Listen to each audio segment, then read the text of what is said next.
Praise be to God. Once again, we thank the Lord God for giving us this opportunity to come to the presence of the Almighty God. We welcome all of you in the most blessed and holy name of our Lord and Savior Jesus Christ. We welcome on behalf of the Kodambakam Christian Assembly and the Gospel Literature Ministries Bookshop in Chennai. To begin with, we request Brother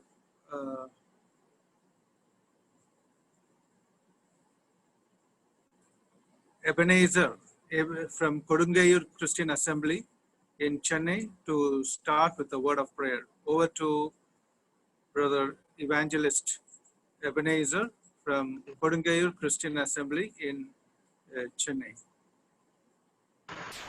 Okay. கேக்குதா? கேக்குது. Okay. அன்புள்ள பரலோக பரம பிதாவே, உம்முடைய குமாரனும் எங்களுடைய கர்த்தரும் இரட்சகரும் மீட்பருமாகிய இயேசு கிறிஸ்து மூலம் நாங்கள் நன்றியோடு துதிக்கிறோம், ஸ்தோத்திரிக்கிறோம். அநேக மாதங்களாக அந்த COVID-19 டைமிலே நாங்கள் உம்முடைய ஜீவனுள்ள வார்த்தைகளை நாங்கள் கேட்டு வருகிறோம். உம்முடைய வருகையை பற்றியும், சபையுடைய முக்கியத்துவங்களை பற்றியும், வேத வாக்கியத்தின் முக்கியத்துவங்களை பற்றியும், இன்னும் நாங்கள் எவ்வளவு உண்மை உள்ளவர்களாக இருக்க வேண்டும், இப்படி அநேக காரியங்களை நாங்கள் ஆண்டவரே உம்முடைய வார்த்தையின் மூலம் கேட்டு வருகிறோம். ஸ்தோத்திரம். வேத கோடம்பாக்க சபைக்காக ஸ்தோத்திரம் ஆண்டவரே. இப்படி அவர்கள் ஆண்டவரே முயற்சி எடுத்து அநேகர் ஆண்டவரே உம்முடைய வசனத்தை கேட்கவும், அதிலே ஆண்டவரே பலனடையவும் தந்த பெரிய கிருபைக்காக ஸ்தோத்திரம். அவர்கள் எடுக்கிற முயற்சி நீ ஆசீர்வதித்து வருகிறீர். தொடர்ந்து ஆசீர்வதித்தாலும் இன்றைக்கும் தேவ செய்தி கொடுக்கிற ஆண்டவரே இவாஞ்சலிஸ்ட்காக நாங்கள் ஜெபிக்கிறோம். அவரை வல்லமை எடுத்து பிரயோஜனப்படுத்தியவர்களும், மொழிபெயர்ப்புகளுக்காக நாங்கள் ஜெபிக்கிறோம். அவர்களையும் வல்லமை எடுத்து பிரயோஜனப்படுத்தியவர்களும், எங்களுக்கு என்ன தேவை ஆண்டவரே உம்முடைய மன்னாவை எங்களுக்கு தந்து எங்களை வசனத்தினால் நிறைக்க வேண்டிய எல்லா கிருபை தாரும். மற்ற இனி வருகிற நேரங்களை நீர் பொறுப்பேற்றுக் கொள்ளும். எல்லாவற்றையும் நீர் ஆண்டு கொள்ளும். கரண்டையும் ஜூம் நெற்றெல்லாம் நீர் ஆண்டு கொள்ளும். உம்முடைய நாமத்தை மைப்படுத்திடணும். இயேசு கிறிஸ்து மூலம் ஜெபங்கள் நல்ல பிதாவே, ஆமென். Thank you, Brother Ebenezer from Kodungayur Christian Assembly in Chennai for the prayer. May God be with you and your family. Now we are going to the next session, that is a singing session. Today we have with us Brother Evangelist Paul Raj from Dindigul district. He and his family will be singing 2 songs for us, Tamil songs. Over to Evangelist Paul Raj and family.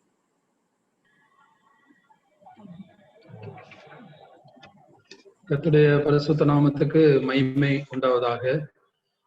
கர்த்தர் எங்களுக்கு கொடுத்த இந்த வாய்ப்புக்காக கர்த்தரை நாங்கள் அதிகமாக துதிக்கிறோம்.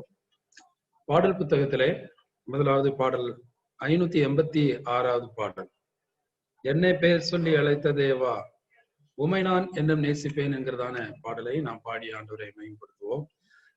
586வது பாடல் பாட்டு புத்தகத்திலே, என்னை பெயர் சொல்லி அழைத்த தேவா உம்மை நான் என்றும் நேசிப்பேன், உம்மை நான் என்றும் நேசிப்பேன். என்னை பெயர் சொல்லி அழைத்த தேவா உம்மை நான் என்றும் நேசிப்பேன், உம்மை நான் என்றும் நேசிப்பேன். தேவன் என் அடைக்கலம், கண்மலை மேய்ப்பன், கோட்டையும் மரணமானவர். தேவன் என் அடைக்கலம், கோட்டையும் மரணமானவர். தெரிந்தெடுத்து சரணடைகிறேன், கதி வேறாரில்லையே. தெரிந்தெடுத்து சரணடைகிறேன், கதி வேறாரில்லையே. என்னை பெயர் சொல்லி அழைத்த தேவா உம்மை நேசிப்பேன், உம்மை நான் என்றும் நேசிப்பேன்.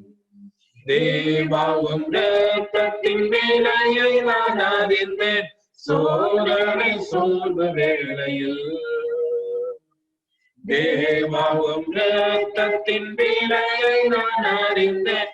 சோதனை சோர்வு வேளையில் வியாதி துன்ப கஷ்ட வேளையில் கதி வேறாரில்லையே. வியாதி துன்ப கஷ்ட வேளையில் கதி வேறாரில்லையே. என்னை பெயர் சொல்லி அழைத்த தேவா உம்மை என்றும் நேசிப்பேன். உம்மை நான் என்றும் நேசிப்பேன். உலகத்தின் இன்பங்கள் யாவையும் வெறுத்தேன். தேவா உம் அன்பை கண்ட நான். உலகத்தின் இன்பங்கள் யாவையும் வெறுத்தேன். தேவாவும் அன்பை கண்ட நான். உம் திரு அன்பினால் இன்பமடைகிறேன். கதி வேறாரில்லையே. உம் திரு அன்பினால் இன்பமடைகிறேன். கதி வேறாரில்லையே. என்னை பெயர் சொல்லி அழைத்த தேவா உம்மை நான் என்றும் நேசிப்பேன். உம்மை நான் என்றும் நேசிப்பேன். அடுத்த பாடலாக 681வது பாடல். எனக்கு ஒத்தாசை வரும் பருவதம் நேராய் என் கண்களை ஏறெடுப்பேன் என்றதான பாடல். 681வது பாடல். எனக்கு ஒத்தாசை வரும் பர்வதம் நேராயன் கண்களை ஏறெடுப்பேன். எனக்கு ஒத்தாசை வரும் பர்வதம் நேராயன் கண்களை ஏறெடுப்பேன்.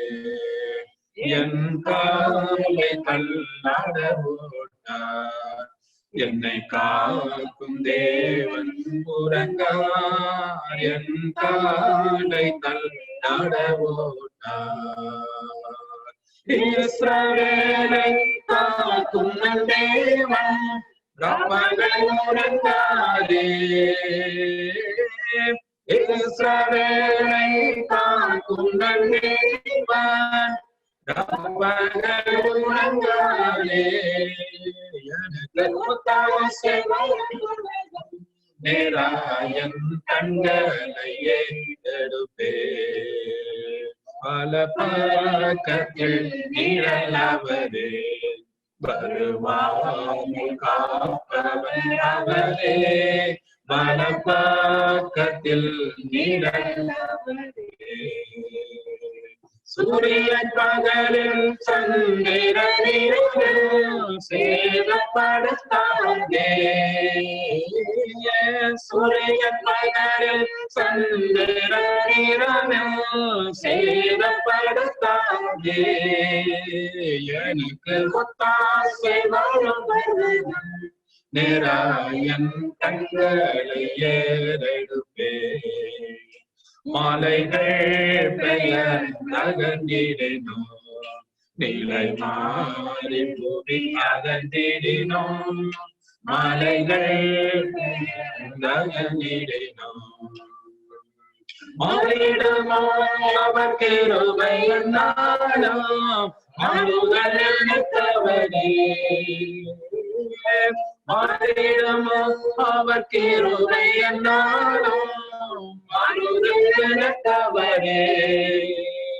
எனக்கு ஒத்தாசை வரும் பர்வதம் நேராயன் கண்களை ஏறெடுப்பேன்.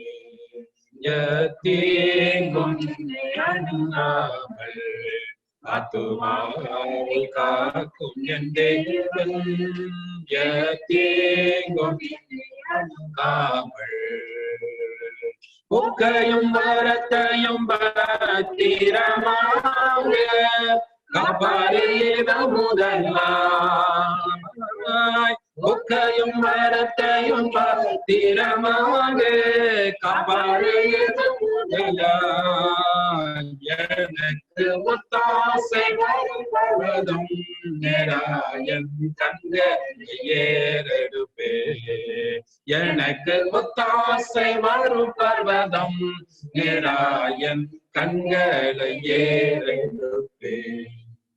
Praise the Lord. Thank you, brother. Thank you. We thank God for the blessed songs. We praise God for the songs that He has given us even this day. For we come with the glad tidings with songs also. Thank you, Brother Evangelist Paul Raj and family from Dindigal district in Nadam. We glorify God for you people. We once again welcome all of you in the most blessed and holy name of our Lord and Savior Jesus Christ. Today and tomorrow evening, God willing, we are having with us, along with us, Evangelist P.A. Thomas from Dehradun. It is near New Delhi. Dehradun is not very far away from New Delhi, the capital of India. And we thank God for our dear Sam Chain from Dehradun for having accepted our invitation for these 2 days in Kodambakam Christian Assembly for the Bible study. He is our relation from our father's side. So we praise God for what he has been doing for the glory of God throughout his career. First, he had established the assembly at Dehradun, and we had an opportunity as a family to visit that assembly around 2 or 3 years ago. And the ministries that the dear family is doing over there, he and Auntie Margaret and Karen, his daughter, we praise God for their sincere services to the Lord God in the school and in the church, which is more important. We are going to deal today and tomorrow with the topic that is with the lessons from David and his relationships. Lessons from David and his relationships.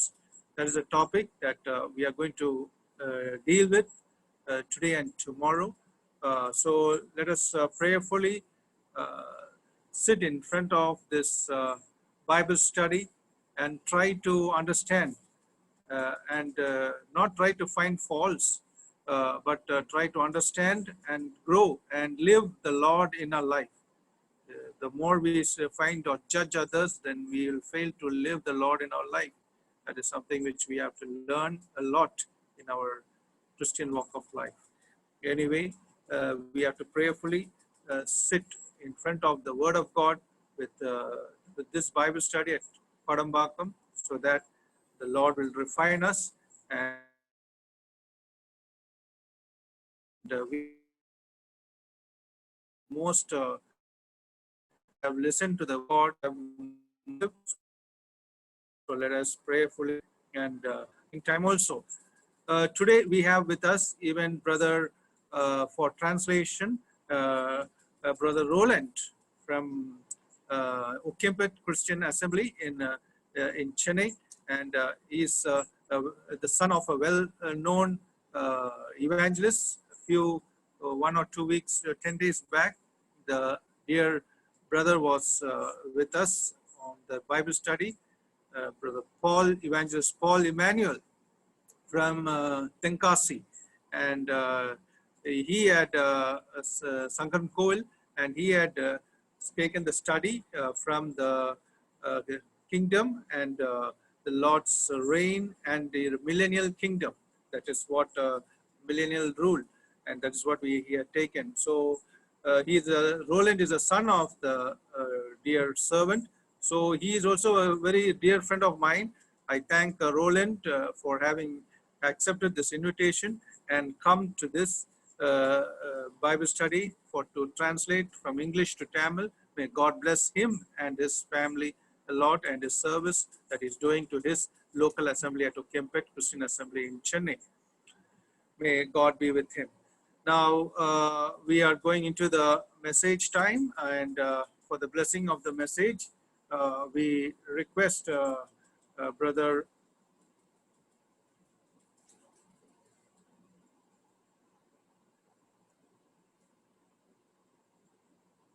Reggie from Muscat to please pray for the blessing of the message. Over to Brother Reggie in Muscat. Praise the Lord, brother. Praise the Lord. Let us pray. O God and a loving Heavenly Father, we thank and praise Thee once again for such an opportunity Thou hast given unto us to come into Thy presence. Father God, we praise Thee because You were with us throughout. Especially, You gave us this day in the morning time in this part of the world. Lord, You protected us and kept us as the apple of Thine eye. O Lord, in the evening, Father, we desire to spend a little time before Thy precious word, and we thank Thee for all that Thou hast done unto us in this evening time. Father God, we thank Thee for all the participants who are present in this evening. As Lord, You are going to speak to each and every one of us as we, with an open attitude, sit in Thy presence. Thank Thee for our Lord Jesus Christ. It is through Him only we have the access to always come into Thy presence. Yes, Lord, we thank Thee for what You have done for us through Him. Thank Thee for that sacrificial love that He demonstrated for us on the cross of Calvary. We bow before Thee and give all honor and glory to Thee through Him, Lord. Father God, as we desire, O Lord, to sit in Thy word, in Thy presence, before Thy word, we, O Lord, ask for special blessings upon Thy speakers. Especially thank Thee for preparing Thy child, Brother P.A. Thomas. Thank Thee for sending him into our midst in this manner through the Zoom app. Father God, be with him as he leans on Thee and he would expound the word of God unto us. Strengthen him from above, Lord, we pray. You may give the required words, the required thoughts, that what he has desired in Thee may be shared to all of us this evening. Father God, we thank Thee for our dear brother Roland, Lord, who has also, O Lord, come forward to translate the message. Be with him as well. We may have a wonderful time, Lord, in Thy presence before Thy precious word as we give them both into Your hands. Thank Thee for the lovely songs, Lord, our evangelist Paul Roth and his family sang for us. Yes, Lord, we are reminded that we are called by our very name. Even before the foundation of the world, You have seen us and called us.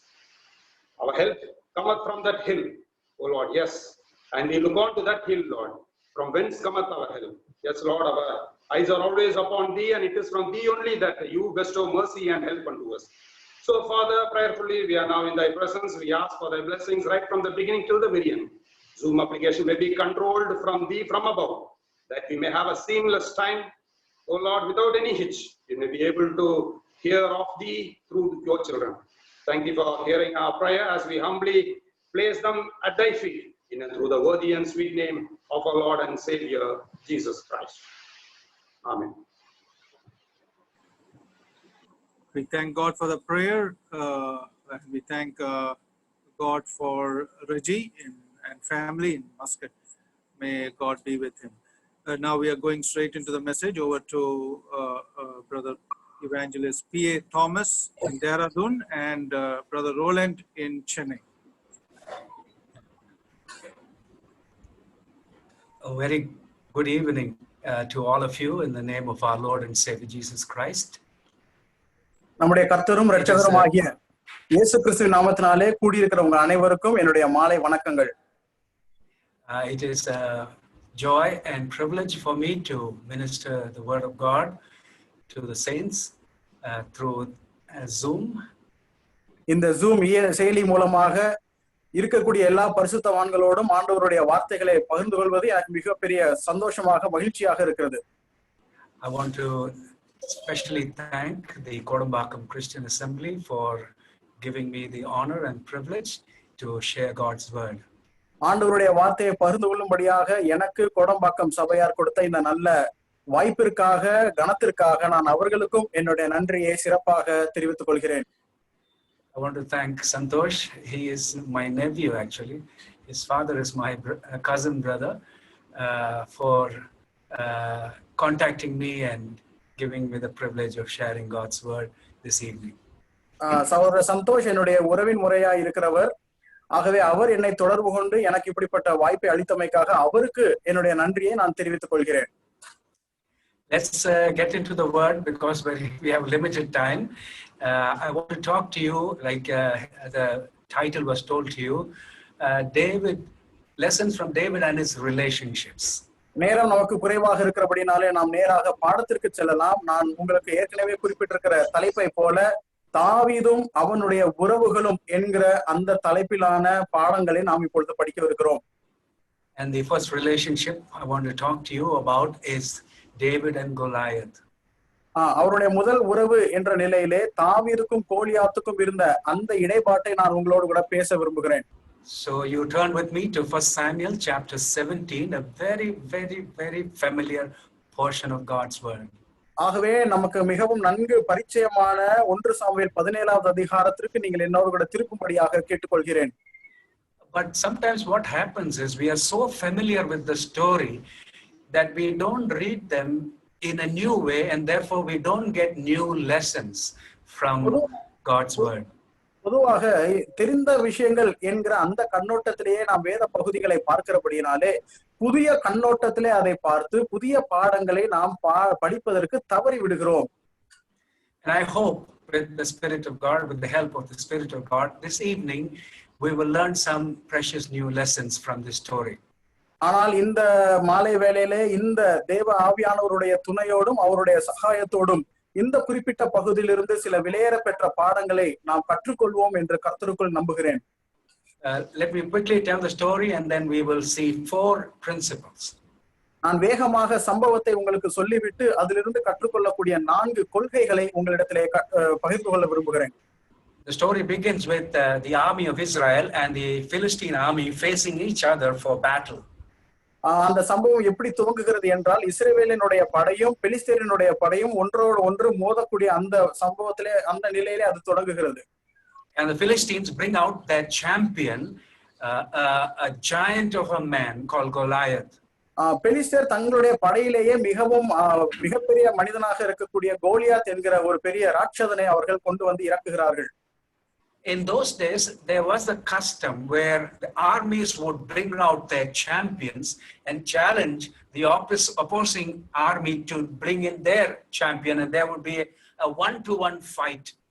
அந்த நாட்களிலே இருந்த ஒரு வழக்கம் என்னவென்று சொன்னால் போரிடக்கூடிய 2 நாடுகளிலே ஒரு நாடு தன்னுடைய படையில் இருக்கக்கூடிய ஒரு படை பராக்கிரமசாலியை முன்னிறுத்தி அதுபோல எதிர் படையில் இருக்கக்கூடிய பராக்கிரமசாலியை கொண்டு வர சொல்லி அவர்கள் இருவரையும் போரிட சொல்லி அவர்கள் கேட்டுக்கொள்வார்கள். And the one who loses, their army will be subject to the one who wins. அதிலே தோற்று போகிறவனுடைய அந்த முழு படையும் ஜெயிக்கிற படைக்கு அவர்கள் கீழ்ப்படிந்து இருக்க வேண்டும். And the champion that Philistines brought was a very huge, very frightening kind of person. இந்த இடத்திலே பெலிஸ்தியர்கள் கொண்டு வந்து நிறுத்தின அந்த பராக்கிரமசாலி மிகவும் பெரியவனாக பயப்படத்தக்கவனாக அவன் இருந்தான். In fact, we see that the whole army of Israel is running away at his challenge and at his abuses. நீங்கள் வேதத்தை படிக்கும் பொழுது அங்கே இருக்கக்கூடிய இஸ்ரவேலின் படை அனைத்துமே இந்த கோலியாத்து கொடுக்கக்கூடிய சவால்களை கேட்டு பயந்து ஓடுகிறதாக நாம் வாசிக்கின்றோம். Maybe you are having something like a Goliath in your life, in your personal life. ஒருவேளை உங்களுடைய தனிப்பட்ட வாழ்க்கையிலே கோலியாத்தை போன்ற ஏதோ ஒரு காரியத்தை நீங்களும் சந்திக்கலாம். An enemy or a situation that is so huge you're not able to face and you're filled with fear. ஏதோ ஒரு சூழ்நிலை அல்லது ஏதோ ஒரு பகைஞன் அத்தனை பெரியதாக இருக்கிறது, நீங்கள் அதை பார்த்து சந்திக்க இயலாத அளவுக்கு நீங்கள் இருக்கிறீர்கள். It can be a particular person. அது ஒருவேளை ஒரு தனி நபராக இருக்க வேண்டியதில்லை. A difficult situation. அது ஒருவேளை ஒரு கடினமான சூழ்நிலையாக இருக்கலாம். A difficult boss. ஒரு கடினமான மேல் அதிகாரியாக இருக்கலாம். A difficult neighbor. ஒரு கடினமான அயலகத்தாராக இருக்கலாம். Maybe it's your own child who's rebellious. அல்லது உங்களுடைய சொந்த பிள்ளையே உங்களுக்கு விரோதமாக முரட்டாட்டம் செய்கிற அந்த பையனாக இருக்கலாம். Something so strong you're not able to face and to defeat it. ஏதோ ஒன்று மிகவும் பலம் வாய்ந்ததாக இருக்கிறது, அதை உங்களால் எதிர்கொள்ள முடியாத ஒரு சூழ்நிலை இருக்கிறது. So Israel army And this Goliath is challenging them. We read in scriptures for 40 days and not one from Israel comes to fight him. நாம் வேதத்தை படிக்கும் பொழுது இந்த பராக்கிரமசாலியானவன் இஸ்ரவேலினுடைய படையை பார்த்து 40 நாட்கள் அவன் சவால் கொடுக்கிறான். ஆனால் ஒருவரும் அவனுக்கு விரோதமாக எதிர்த்து நிற்பதற்கு முன்வரவில்லை. And then on the 41st day, 41வது நாளிலே something, not where the battlefield is, but something happening in a village called Bethlehem. Bethlehem என்கிற ஒரு கிராமத்திலே வேறொரு சம்பவம் நடக்கிறது. Jesse calls his younger son David to him and he tells, pack some supplies and you go to the battlefield and find out how your brothers are and give them these food items for them to have. ஈசாயி தன்னுடைய கடைசி மகனை பார்த்து, மகனே நீ போய் அங்கே படையில் இருக்கக்கூடிய உன்னுடைய அண்ணன்மார்கள் எப்படி இருக்கிறார்கள் என்று சில போஜன பதார்த்தங்களை அவருக்கு கொடுத்து அனுப்புகிறார். This is the 41st day, remember. நினைவில் கொள்ளுங்கள், இது 41வது நாளிலே நடக்கிற விஷயம். So David takes all the supplies and he comes to the battlefield. தாவீது போஜன பதார்த்தங்களை எல்லாம் எடுத்துக்கொண்டு இப்பொழுது போர்க்களத்திற்கு வருகிறார். And he gives all the supplies to the person in charge and he goes to the battlefield to meet his brothers. பொறுப்பில் இருக்கக்கூடிய நபரிடத்திலே எல்லா விதமான போஜன பதார்த்தங்களையும் கொடுத்துவிட்டு இப்பொழுது போர்க்களத்திற்கே அவர் சென்று விடுகிறார். And the moment he reaches the battlefield, that is exactly the time when Goliath comes out and he challenges and abuses the army of the Lord. அவர் போய் அந்த யுத்த களத்திற்கு செல்லுகிற அந்த நேரத்தில் தானே எதிரி நாட்டு படையிலிருந்து கோலியாத் இப்பொழுது இந்த இஸ்ரவேலுக்கு விரோதமாக சவால்களை விடுத்துக் கொண்டிருக்கிறார். And he sees the armies of Israel running away in fear of this giant of a man. இந்த பெரிய பராக்கிரமசாலியான இந்த கோலியாத்தை பார்த்து இஸ்ரவேலினுடைய படை அனைத்தும் தெரித்து ஓடுகிறதை இங்கே தாவீது பார்க்கிறான். And he is angry with this person who is abusing the army of the Lord. கர்த்தருடைய சேனையை நிந்திக்கிற இந்த மனுஷனை குறித்து தாவீதுக்கு கோபம் உருவாகுகிறது. And he asks the person nearby, what will be done to the person who will, take away this insult from the army of the Lord? ஆகவே அருகில் இருக்கிறவரை பார்த்து, இந்த ஆண்டவருடைய கர்த்தருடைய சேனைக்கு விரோதமாக நிந்தனையை செய்து கொண்டிருக்கிற இந்த மனிதனை நீக்கி விடுவவனுக்கு என்ன செய்யப்படும் என்று அவர் கேட்கிறார். What I want you to notice is this. இதுல நீங்கள் கவனிக்க வேண்டிய விஷயம் இதுதான். All the armies, fighting men, trained men, their hearts are filled with so much fear that they are not able to face Goliath, but they are running away in fear. பயிற்றுவிக்கப்பட்ட சண்டை போடுவதற்கான எல்லா பயிற்சிகளையும் வலிமைகளையும் உடைய அந்த படையில் இருக்கக்கூடிய நபர்கள் எல்லாரும் கோலியாத்தை பார்த்து இப்பொழுது சிதறி பயந்து ஓடுகிறார்கள். But there is a young lad, a young boy who is listening to these abuses and he's not afraid. He's saying, I want to finish this guy and take away the insult from God's people. ஆனால் அப்படிப்பட்ட சூழ்நிலையிலே இங்கே ஒரு சிறுவன் இருக்கிறான், ஒரு இளம் வயதினன் ஒரு பையன் இருக்கிறான். அவன் இதையெல்லாம் கேட்டுவிட்டு இஸ்ரவேலுக்கு விரோதமாக இருக்கக்கூடிய இந்த நிந்தையை நான் நீக்கிவிட வேண்டும் என்று அவன் துடிக்கிறான். My question is this: what is the difference in David and all the army of Israel that they do not have a bold heart, but this young lad who's never fought, who's never been trained to battle, has a heart that is so bold that he's willing to face this giant? இதுல எனக்கு எழக்கூடிய கேள்வி என்னவென்றால், பயிற்றுவிக்கப்பட்ட படையில் இருக்கக்கூடிய எல்லா யுத்த வீரர்களும் இப்படிப்பட்ட தைரியம் இல்லாதிருக்கும் பொழுது, எந்தவித பயிற்சியும் பெறாத யுத்தத்தில் பழக்கப்படாது இருக்கக்கூடிய தாவீதுக்கு இவனுக்கு விரோதமாக போராட வேண்டும், யுத்தம் செய்ய வேண்டும் என்கிற தைரியம் எப்படி வந்தது? So I'm going to title this talk as a bold heart. இந்த குறிப்பிட்ட உப தலைப்பை நான் இப்படியாக தலைப்பிட விரும்புகிறேன், ஒரு தைரியமான இருதயம். You don't build a bold heart overnight. If you read the story, there is a process by which David's heart is a bold heart. தைரியமான இருதயம் என்பது ஒரு இரவிலே கிடைக்கப்பெறுகிற ஒரு இருதயம் அல்ல. நீங்கள் தாவீதினுடைய வாழ்க்கையை பார்க்கும் பொழுது அதற்கு பல நாட்களாக பல சம்பவங்கள் நடக்கிறதை நாம் காண முடியும்.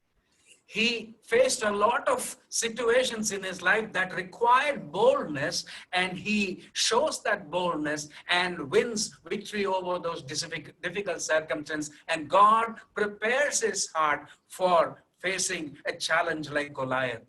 அவர் தன்னுடைய வாழ்க்கையில ஏராளமான சூழ்நிலைகளை கடந்து வந்தார். அந்த சூழ்நிலைகளில் எல்லாம் அவர் தன்னுடைய தைரியத்தை வளர்த்து கொள்ளக்கூடிய சூழ்நிலைகளாக அமர்ந்தன. அப்படிப்பட்ட ஆயத்தமாக்கும் அனுபவங்கள் தான் இப்பொழுது கோலியாத்தை எதிர்கொள்வதற்கான தைரியத்தை அவருக்கு கொடுத்தது. I think God delights in a bold believer who will do things for God with boldness. ஆண்டவருக்காக தைரியமாக காரியங்களை சாதிக்கிற ஒரு தைரியமுள்ள இருதயமுள்ள விசுவாசியை குறித்து தேவன் சந்தோஷப்படுவார் என்றுதான் நான் நினைக்கிறேன். There are 4 stages by which David builds a bold heart, and I want to share that with you, a process by which you and I can also have a bold heart like David. நாம் தாவீதினுடைய வாழ்க்கையை படிக்கும் பொழுது 4 கட்டங்களாக அவர் ஒரு தைரியமான இருதயத்தை கட்டுகிறார் என்பதை பார்க்க முடியும். அதே விஷயத்தை நாமும் கை கொண்டால் நம்மாலும் ஒரு தைரியமான இருதயத்தை கட்டிக்கொள்ள முடியும். Number 1, முதலாவதாக you build a bold heart as you face everyday challenges. அன்றாடம் இருக்கக்கூடிய சவால்களை சந்திக்கும் போதெல்லாம் நமக்கு ஒரு தைரியமான இருதயம் கட்டப்படுகிறது. You see, we don't like troubles and problems in our lives. பொதுவாக நம்முடைய வாழ்க்கையிலே பிரச்சனைகளையும் போராட்டங்களையும் நாம் விரும்புகிறதில்லை. We like to avoid them. நாம் அவைகளை தவிர்த்து விடவே விரும்புவோம். But God will take all your difficult circumstances and he will work in you to and give you the opportunity to build a bold heart through those difficult circumstances. ஆனால் ஆண்டவர் அப்படிப்பட்ட கடினமான அனுபவங்களின் மூலமாக சூழ்நிலைகளின் மூலமாக உங்களுக்குள்ளாக ஒரு தைரியமான இருதயத்தை கட்டுவதற்கு அத்தகைய அனுபவங்களையும் சூழ்நிலைகளையும் அவர் பயன்படுத்துகிறார். When David said, I will go and fight this man, they took David to Saul, King Saul. இந்த மனிதனுக்கு விரோதமாக நான் யுத்தம் பண்ணுகிறேன் என்று தாவீது சொன்னபோது தாவீதை சவுலினிடத்திலே ராஜாவாகிய சவுலினிடத்திலே கொண்டு செல்கிறார்கள். And Saul says, you are not able to fight. You are a small lad. He's a big giant of a man, trained warrior. You can't do it. Saul tells David. Saul தாவீதை பார்த்து சொல்லுகிறார், தம்பி நீ ஒரு சின்ன பையன், அவன் பயிற்றுவிக்கப்பட்ட ஒரு யுத்த வீரன், ஆகவே உன்னால் அவனுக்கு விரோதமாக சண்டையிட முடியாது என்றும் சவுல் சொல்லுகிறதை நாம் பார்க்கிறோம். And now read verse 34 of 1 Samuel chapter 7. Brother, you can read that in Tamil. Yes, 1 Samuel chapter 17 and verse 34. 1 Samuel 17:34 என்ன வாசிக்கிறோம் பாருங்கள். தாவீது சவுலை பார்த்து, உம்முடைய அடியான் என் தகப்பனுடைய ஆடுகளை மேய்த்துக் கொண்டிருக்கிற போது ஒரு விசை ஒரு சிங்கமும் ஒரு விசை ஒரு கரடியும் வந்து மந்தையில் இருக்கிற ஒரு ஆட்டை பிடித்துக் கொண்டது. Verse 35 also. 35வது வசனத்திலே, நான் அதை தொடர்ந்து போய் அதை அடித்து அதை அதன் வாய்க்கு தப்புவித்தேன். அது என்மேல் பாய்ந்த போது நான் அதன் தாடியை பிடித்து அதை அடித்து கொன்று போட்டேன். Verse 36. 36வது வசனத்திலே, அந்த சிங்கத்தையும் அந்த கரடியையும் உம்முடைய அடியானாகிய நான் கொன்றேன். விருத்த சேதனம் இல்லாத இந்த பெலிஸ்தனும் அவைகளில் ஒன்றை போல இருப்பான். அவன் ஜீவனுள்ள தேவனுடைய சேனைகளை நிந்தித்தானே. Okay, you see what David is saying. This is not the first big problem I have faced in life. இந்த வசனங்களிலே தாவீது சொல்லுகிற விஷயம், ஐயா இது என்னுடைய வாழ்க்கையிலே நான் சந்திக்கிற முதல் பெரிய பிரச்சனை அல்ல. I have faced many problems in my everyday life as I took care of the sheep in the wilderness. நான் வனாந்தரத்திலே என்னுடைய ஆடுகளை மேய்த்துக் கொண்டிருக்கிற பொழுது அன்றாடம் இது போன்ற பலவிதமான சவால்களை சந்தித்திருக்கிறேன். And I have learned and I have grown to face these challenges with God, and so I have no fear. அவைகளிலிருந்து நான் வளர்ந்து விட்டேன், அவைகளிலிருந்து கற்றுக்கொண்டிருக்கிறேன். ஆகவே கர்த்தருடைய துணையோடு அப்படிப்பட்ட சவால்களை பயமில்லாமல் சந்திப்பதற்கு நான் பழகிவிட்டேன். Okay, just imagine the situation and just think you are the shepherd and you are looking after sheep and a lion comes. இப்படியாக ஒரு கற்பனை செய்து கொள்ளுங்கள். நீங்கள் ஒரு மேய்ப்பராய் இருக்கிறீர்கள், நீங்கள் ஆடுகளை மேய்த்துக் கொண்டிருக்கிற பொழுது ஏதோ ஒரு சிங்கம் வருகிறது என்று கற்பனை செய்து கொள்ளுங்கள். What would you do? நீங்களாக இருந்தால் என்ன செய்வீர்கள்? What would I do? நான் என்ன செய்வேன்? I will run away. நான் வேறு பக்கமாக ஓடிவிடுவேன். If a bear comes, what will I do? I will run away. ஒரு கரடி வந்தால் நான் என்ன செய்வேன்? ஓடிவிடுவேன். My life is more precious to me than the life of a sheep. ஒரு ஆட்டினுடைய உயிரை காட்டிலும் என்னுடைய உயிர் எனக்கு விலையேற பெற்றதாக காணப்படும். Except David, he did not run away. ஆனால் தாவீதுக்கு அப்படி அல்ல. அவன் அப்படியாக புறமுதுகு காட்டு ஓடிவில்லை. He stayed. அவன் தங்கினான். அவன் ஜெபித்தான். And he did what shepherds are meant to do, to care for their vulnerable sheep. எளிதில் தாக்கப்படக்கூடிய அப்படிப்பட்ட ஆடுகளை கவனிக்க வேண்டிய பொறுப்பு ஒரு மேய்ப்பனுக்கு உண்டு. அந்த பொறுப்பை தாவீது சரியாக செய்தார். And in doing that, he learned with God's help to kill a lion and save the sheep from its mouth, and kill a bear and protect his sheep from being taken away.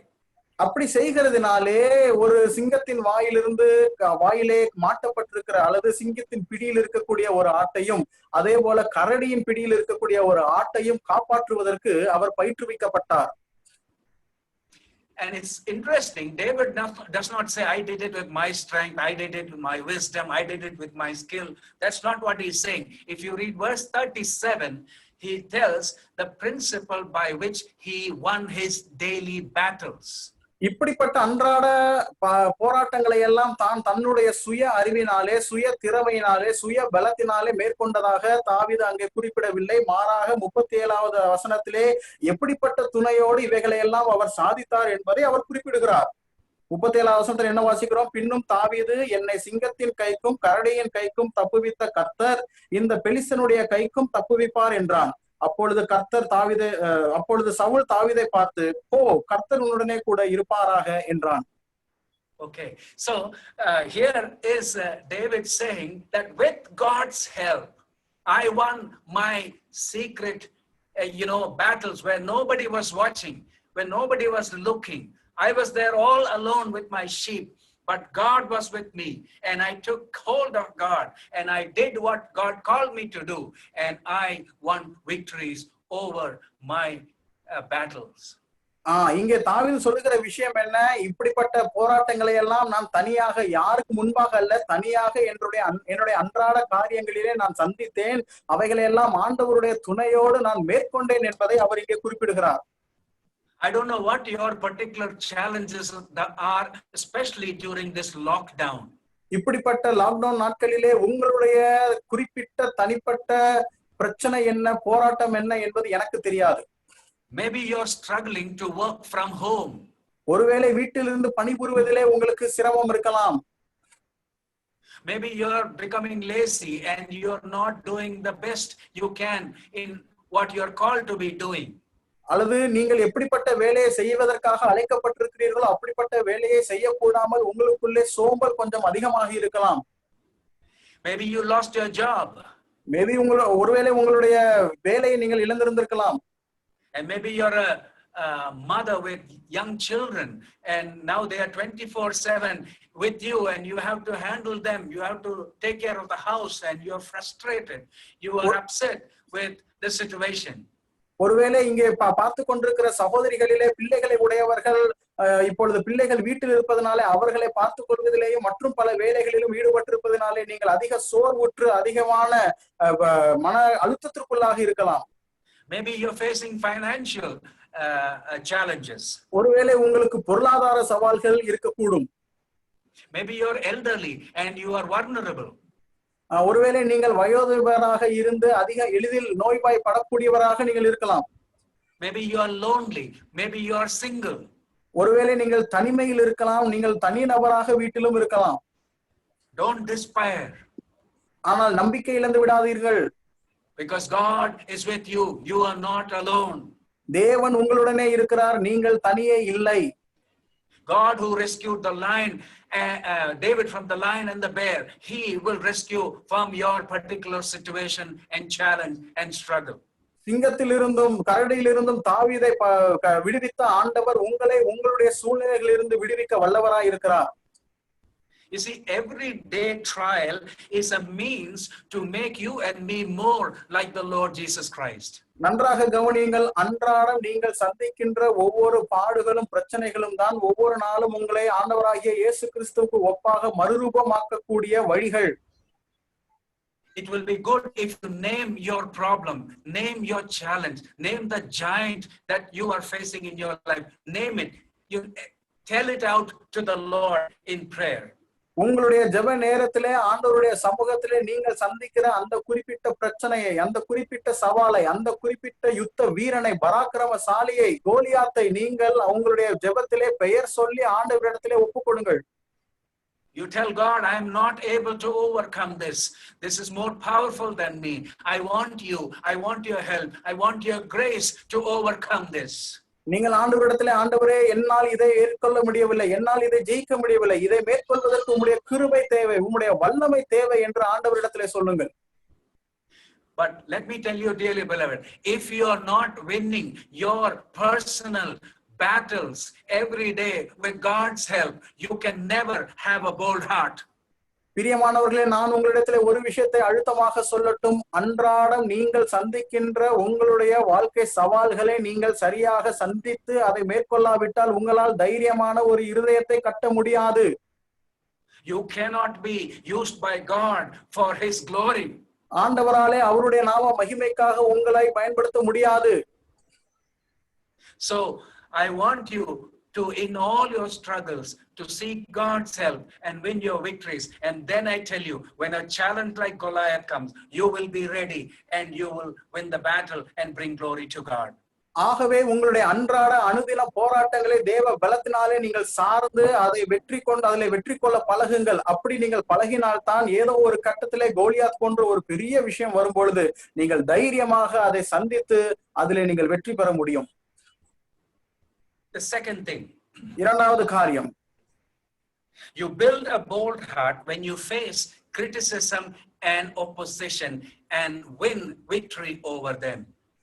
விமர்சனங்களையும் எதிர்ப்புகளையும் நீங்கள் சந்தித்து அவைகளை மேற்கொள்ளும் பொழுது உங்களுக்கு ஒரு தைரியமான இருதயம் கட்டப்படுகிறது. All right. Again, we don't like being criticized by others. பொதுவாக மற்றவர்கள் நம்மை விமர்சிப்பதை நாம் அதிகம் விரும்ப மாட்டோம். You don't like people to oppose you. You like to have a peaceful life. You don't like conflicts in life. All of us don't like conflicts in life. பொதுவாக நாம் அனைவருமே எந்த விதமான முரண்பட்ட ஒரு சூழ்நிலைகளை விரும்புகிறதில்லை. எல்லாம் நிதானமாக, சமமாக, சமாதானமாக போக வேண்டும் என்றுதான் நாம் எதிர்பார்ப்போம். But we live in a broken world with sinful people and broken people, and therefore there are these challenges that you and I are going to face in the church, in our workplace, in our neighborhood, in every situation. You will have people who will be very ready to criticize you and oppose you in everything you do. ஆனால் இந்த உலகம் உடைக்கப்பட்ட ஒரு உலகமா இருக்கிறபடினாலே, உடைக்கப்பட்ட மக்கள் இருக்கிறபடினாலே, பாவத்துல இருக்கிறபடினாலே நம்முடைய வேலையிலேயோ, நம்முடைய அயலகத்திலேயோ, நம்முடைய சபையிலேயோ நம்மை எதிர்க்கின்ற, நம்மை விமர்சிக்கின்ற மக்கள் இருக்கத்தான் செய்வார்கள். அவைகளை நாம் மேற்கொண்டுதான் ஆக வேண்டும். But if you are living in the presence of the Lord and walking with him, all these things become an opportunity to build you up into a bold-hearted person like David. ஆனால் இப்படிப்பட்ட சூழ்நிலைகளிலே நீங்கள் வாழ்ந்தாலும், இப்படிப்பட்ட காரியங்களை நீங்கள் சந்திக்கும் பொழுது தாவீதை போல தேவ பலத்திலே நீங்கள் இவைகளை எல்லாம் மேற்கொள்ள பழகினால் இயல்பாகவே உங்களுக்குள்ளாக ஒரு தைரியமான இருதயம் கட்டப்படுவதற்கு அது ஏதுவாக இருக்கும். In verse 17 and 18, we read how Jesse tells him to take the things and go to the battlefield. 1 Samuel 17வது அதிகாரத்தின் 17-18 வசனங்களிலே ஈசாய் தன்னுடைய மகனுக்கு கட்டளை கொடுத்து அனுப்புகிறதை நாம் பார்க்கிறோம். And he arrives there. He arrives at the battlefield. அவன் அங்கு அந்த யுத்த on day 41. 41வது நாளிலே யுத்த களத்திற்கு தாவீது வந்து சேர்கிறான். And David sees all the army, men of Israel's army running away in fear. தாவீது இங்கே இஸ்ரவேல் படைகள் அனைத்துமே பயத்திலே ஓடுகிறதை அவன் பார்க்கிறான். So he asked the person next by, what will be done to the person who will kill this Goliath? ஆகவே அருகிலே நிற்கிறவர்களை பார்த்து இந்த மனிதனை கொள்ளுகிறவனுக்கு என்ன செய்யப்படும் என்று கேட்கிறான். And as they are having this conversation, இப்படிப்பட்ட உரையாடல் நடந்து கொண்டிருக்கும் பொழுது we read that Eliab comes by. அங்கே எலியாப், அவனுடைய சகோதரன் எலியாப் வருகிறான். And he gets very angry with David. அவன் தாவீதின் மேல் கோபம் கொள்கிறான். Well, just can we guide me, tell me which verse? 28, verse 28. Verse 28. If you read verse 28. 28வது வசனம். Verse 28. 28வது வசனத்தை வாசிக்கிறேன். அந்த மனுஷரோட அவன் பேசிக் கொண்டிருக்கிறதை அவன் மூத்த சகோதரனாகிய எலியாப் கேட்டபோது அவன் தாவீதின் மேல் கோபம் கொண்டு, நீ இங்கே வந்தது என்ன? வனாந்தரத்தில் உள்ள அந்த கொஞ்ச ஆடுகளை நீ யார் வசத்தில் விட்டாய்? யுத்தத்தை பார்க்க அல்லவா வந்தாய்? உன் துணிகரத்தையும் உன் இருதயத்தின் அகங்காரத்தையும் நான் அறிவேன் என்றான். All right.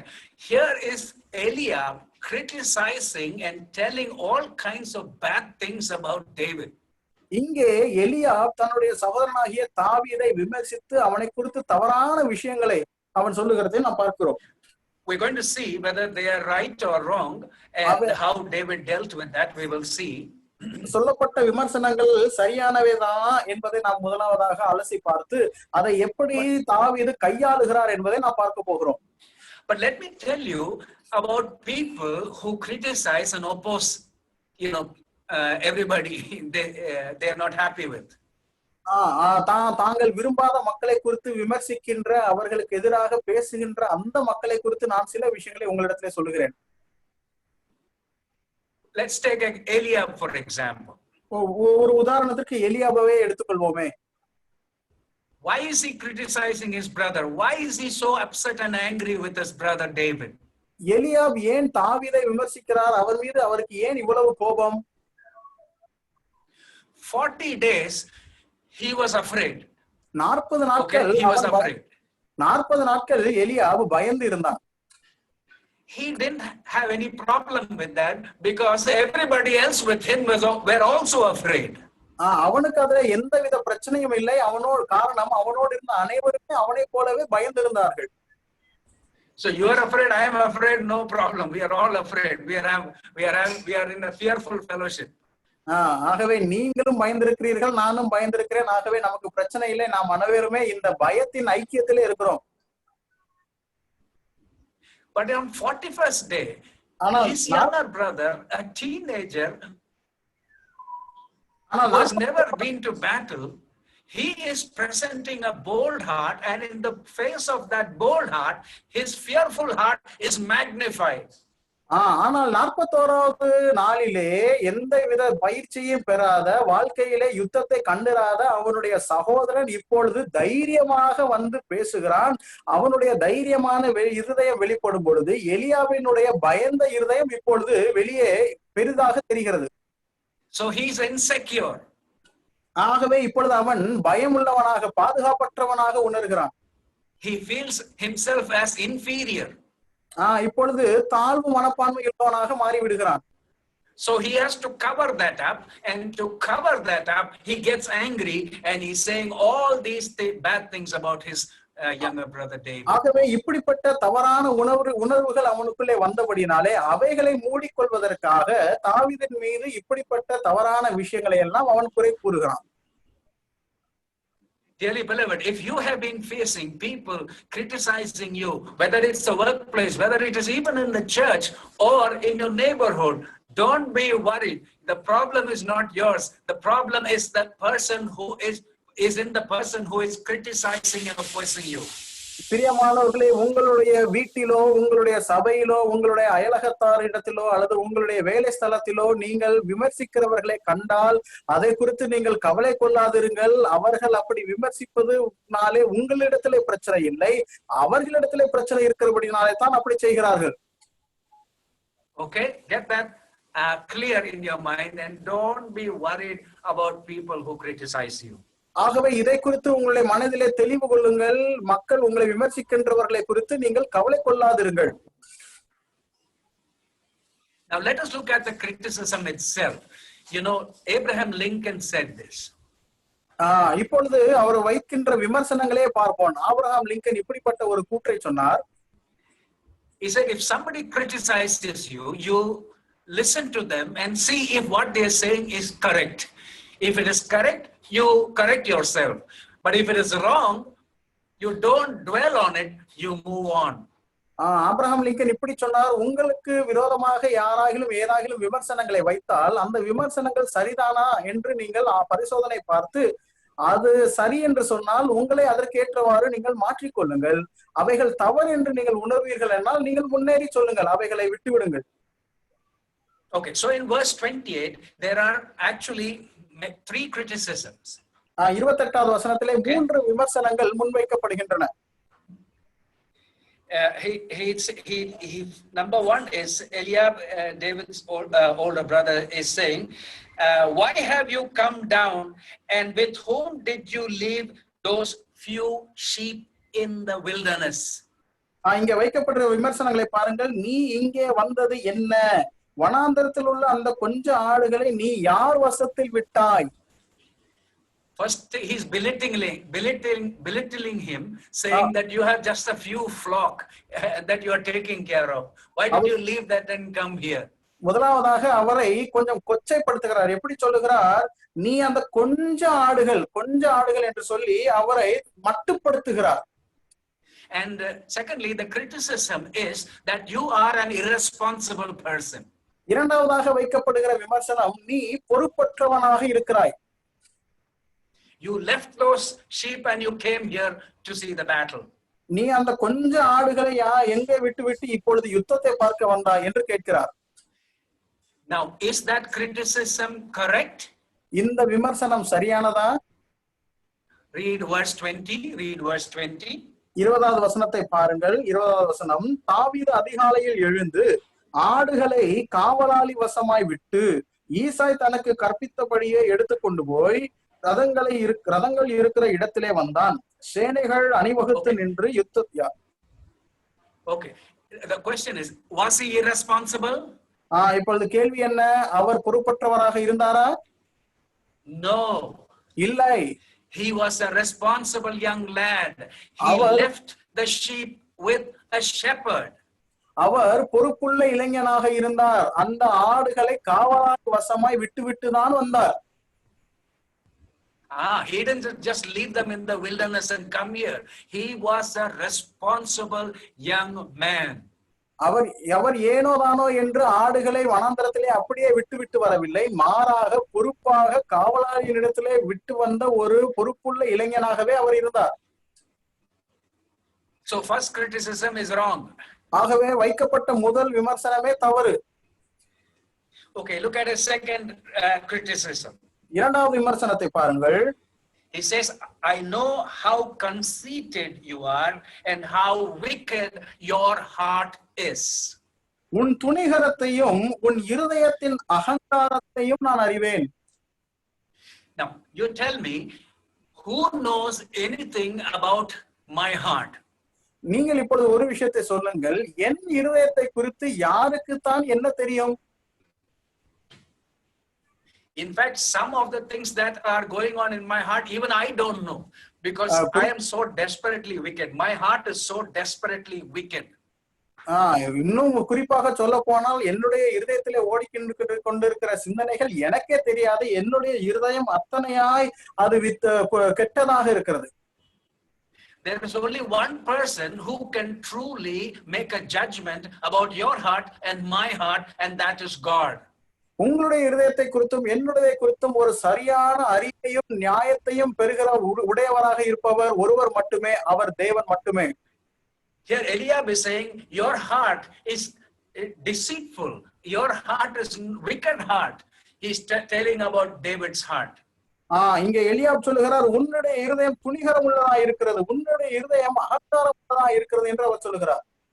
Now, if you come to the previous chapter, in chapter 16 of 1 Samuel, 16வது அதிகாரத்திற்கு நீங்கள் வருவீர்கள் என்று சொன்னால், you remember the story of how God sent Samuel to anoint the next king of Israel. இஸ்ரவேலினுடைய அடுத்த ராஜாவை அபிஷேகிப்பதற்காக அங்கே சாமுவேல் வருகிறதை நாம் பார்க்கிறோம். And then he tells Jesse to bring his boys, his young sons, so that he can anoint the next king of Israel. Samuel வந்து ஈசாயின் இடத்திலே தன்னுடைய குமாரரை எல்லாம் வரவழைக்கும்படியாக சொல்லுகிறார், அடுத்த ராஜாவாக அவர்களை அபிஷேகம் பண்ணுவதற்காக. So he brings all his boys except David, who is in the field looking after the sheep. அப்படியே வனாந்திரத்திலே ஆடுகளை மேய்த்து கொண்டிருக்கிற தாவீதை தவிர்த்து மற்ற அனைத்து குமாரர்களும் இப்பொழுது சாமுவேல் முன்பதாக வந்து விட்டார்கள். And the first son who comes is Eliab. அங்கே வருகிற முதல் மனிதனே Eliab. And Samuel looks at Eliab, looks at his height, looks at his shoulders, wide shoulders, good muscles, strong legs, and he says, wow, this is the anointed king of Israel. அப்பொழுது Samuel எலியாபினுடைய உயரத்தை பார்க்கிறார், அவனுடைய அகன்ற தோள்களை பார்க்கிறார், அவனுடைய புஜ பலத்தை பார்க்கிறார், அவனுடைய கால்களை பார்த்து இதுதான் தேவன் அபிஷேகம் பண்ண போகிற ராஜாவாக்கும் என்று அவர் மனதில் நினைக்கிறார். Look at verse 7 now, or chapter 16. இப்பொழுது Look at verse 7.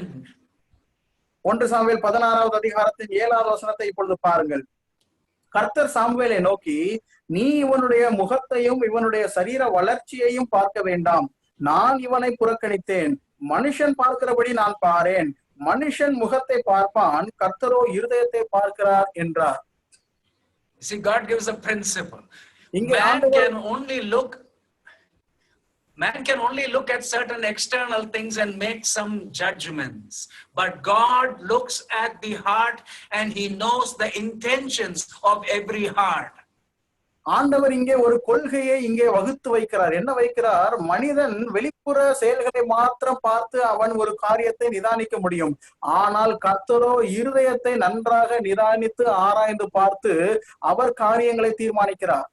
And that evening God makes a judgment about David's heart and about Eliab's heart.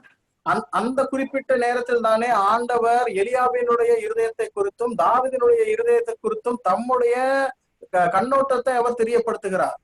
Verse 7 it says, God says, I have rejected him. அங்கே ஆண்டவர் 7வது வசனத்தை சொல்லுகிறார், நான் இவனை புறக்கணித்தேன். Why? His heart is not right. ஏன் புறக்கணித்தார்? அவனுடைய இருதயம் சரியாக இல்லை. God knows his heart. ஆண்டவருக்கு அவனுடைய இருதயத்தை பற்றி தெரியும். God knows there will be a battle with Goliath. கோலியாத்தோடு ஒரு யுத்தம் நடக்க போகிறது என்பது ஆண்டவருக்கு தெரியும். And God knows that Eliab does not have a bold heart. அதை சந்திப்பதற்கு எலியாபுக்கு ஒரு தைரியமான இருதயம் இல்லை என்பது ஆண்டவருக்கு தெரியும். He is not equal to the task. God knows his heart thoroughly and he rejects it even before the situation is presented. கோலியாத்தை சந்திப்பதற்கான போதிய தைரியம் இவனுக்கு இல்லை என்பது ஆண்டவருக்கு முன்னமே தெரிந்தபடியாலே அவனை புறக்கணித்து விடுகிறார். And the judgment God made is 100% correct. We see it in chapter 17. ஆண்டவர் இங்கே நிதானித்து செய்கிற அந்த முடிவு 100% சரியானதாக இருக்கிறது. Not only he has a fearful heart, he also has a heart full of jealousy and envy and all kinds of wickedness against his brother. அவனுக்கு ஒரு பயந்த இருதயம் மாத்திரமில்லை, எலியாபுக்கு தன்னுடைய சகோதரனாகிய தாவீதுக்கு விரோதமாக பொறாமையும் மற்றும் பலவிதமான எதிர்மறையான காரியங்களும் இருந்தன. But God looks at David's heart. ஆனால் ஆண்டவர் தாவீதுடைய இருதயத்தை பார்க்கிறார். He sees a man after God's own heart. தன்னுடைய இருதயத்துக்கு ஏற்ற மனிதனை ஆண்டவர் காண்கிறார். And God tells Samuel, you anoint him as the future king of Israel. Even before the Goliath incident happened, and everybody gets to know what kind of heart David has. ஆண்டவர் அந்த 16வது அதிகாரத்திலேயே சாமுவேலை பார்த்து இவனை என ராஜாவாக அபிஷேகம் பண்ணி என்று சொல்கிறார். கோலியாத்தினுடைய சம்பவம் வருவதற்கு முன்பதாகவே இவனுடைய இருதயம் எப்படிப்பட்டது என்பதை அறிந்து ஆண்டவர் அவனை அபிஷேகம் பண்ணுகிறார். So second criticism wrong. ஆகவே இரண்டாவது விமர்சனமும் தவறு. Third criticism is, he says, you have come to see the battle. மூன்றாவது விமர்சனம், நீ யுத்தத்தை பார்க்க அல்லவா வந்தாய். He is adding motives to David's actions. தாவீதுடைய செயல்களுக்கு இவனாக அதற்கு ஒரு தவறான சித்தரிப்பை கொடுக்கிறான். Is it true? Is it true? Was that the motive for which David came to the battlefield? தாவீது வந்ததற்கான நோக்கம் என்ன? எலியாப் சொல்கிற இந்த குற்றச்சாட்டு சரிதானா? He is an obedient son and a loving brother. He is following his father's instructions, and he has come to bring foodstuff to his brothers and to see how they are. தாவீது தகப்பனுக்கு நல்ல கீழ்ப்படுகிற மகனாக இருந்தார், சகோதரனை நேசிக்கிற மகனாக இருந்தார். ஆகவே தகப்பன் சொல்லியபடி அண்ணன்மாரை விசாரிப்பதற்காக போஜன பதார்த்தங்களை கொண்டுதான் இங்கே வருகிறார். So all three criticisms are not valid. They are not true. ஆகவே தாவீதுக்கு விரோதமாக எலியா வைக்கின்ற மூன்று விமர்சனங்களுமே தவறானவை. When people criticize you and oppose you, my question to you is, how do you handle it? How are you handling it? உங்களுக்கு விரோதமாக விமர்சனங்கள் வைக்கப்படும் பொழுது, எதிர்ப்புகள் வரும் பொழுது நீங்கள் அதை எப்படி கையாளுகிறீர்கள் என்பதுதான் என்னுடைய கேள்வி. You begin to defend yourself. நீங்கள் உங்களையே பாதுகாக்க முயற்சிப்பீர்கள். You try to clarify and argue with people. நீங்கள் தெளிவுபடுத்தி ஜனங்களோடு கூட அதை குறித்து விவாதம் செய்வீர்கள். You get upset. அதை குறித்து நீங்கள் வருத்தம் கொள்வீர்கள். You break relationships. நீங்கள் உறவுகளை துண்டித்து விடுவீர்கள். Or you begin to gossip about that person. அல்லது அப்படிப்பட்ட விமர்சனங்களை வைக்கிறவரை குறித்து நீங்கள் குறை கூற ஆரம்பிப்பீர்கள். And you forget the vision for which God has called you, dearly beloved. You forget the vision that God has called you to. இந்த காரியங்களை செய்வதனாலே நீங்கள் ஆண்டவர் உங்களை அழைத்த அந்த தரிசனத்தை நீங்கள் மறந்து விடுவீர்கள். Read verse 29 and see how David responds. 29வது வசனத்திலே தாவீதை இதற்கு எப்படி பிரதிபலிக்கிறார் என்பதை பாருங்கள். 1 சாமுவேல் 17:29. அப்போது அதற்கு தாவீது, நான் இப்பொழுது செய்தது என்ன? நான் வந்ததற்கு முகாந்திரம் இல்லையா என்று சொல்லி, verse 30 he says, what does he do in verse 30? 30வது வசனத்திலே, அவனை விட்டு வேறொருவனிடத்தில் திரும்பி அந்த பிரகாரமாகவே கேட்டான். ஜனங்கள் முன் போலவே உத்தரவு சொன்னார்கள். He did not waste time arguing with his brother. அவன் தன்னுடைய சகோதரனோடு விவாதித்துக் கொண்டு நேரத்தை விரயம் செய்யவில்லை. He did not try to prove he was right. தான் சரிதான் என்று அவனிடத்திலே நிரூபிக்கவும் முயற்சிக்கவில்லை. He did not waste time. அவன் நேரத்தை வீணாக்கவில்லை. He moves on to accomplish what God had called him to do in that particular day, in that particular situation. அந்த குறிப்பிட்ட நாளிலே, அந்த குறிப்பிட்ட சூழ்நிலையிலே என்ன நோக்கத்திற்காக எந்த காரியத்தை நிறைவேற்றுவதற்கு ஆண்டவர் அழைத்தாரோ அதை நிறைவேற்றுவதற்காக அவன் முன்னோக்கி நகர்கிறான். My dearly beloved, when you take initiatives for the Lord or in your workplace or anywhere, people are there waiting to make criticisms about you and oppose what you want to do. பிரியமானவர்களே, உங்களுடைய வேலை ஸ்தலத்திலோ அல்லது உங்களுடைய குடும்பத்திலோ அல்லது சபையிலோ நீங்கள் ஏதோ ஒரு விஷயத்தை துவக்கும் பொழுது, முயற்சிகளை மேற்கொள்ளும் பொழுது உங்களுக்கு விரோதமாக விமர்சனங்களை வைப்பதற்கு ஜனங்கள் காத்துக்கொண்டே இருக்கிறார்கள்.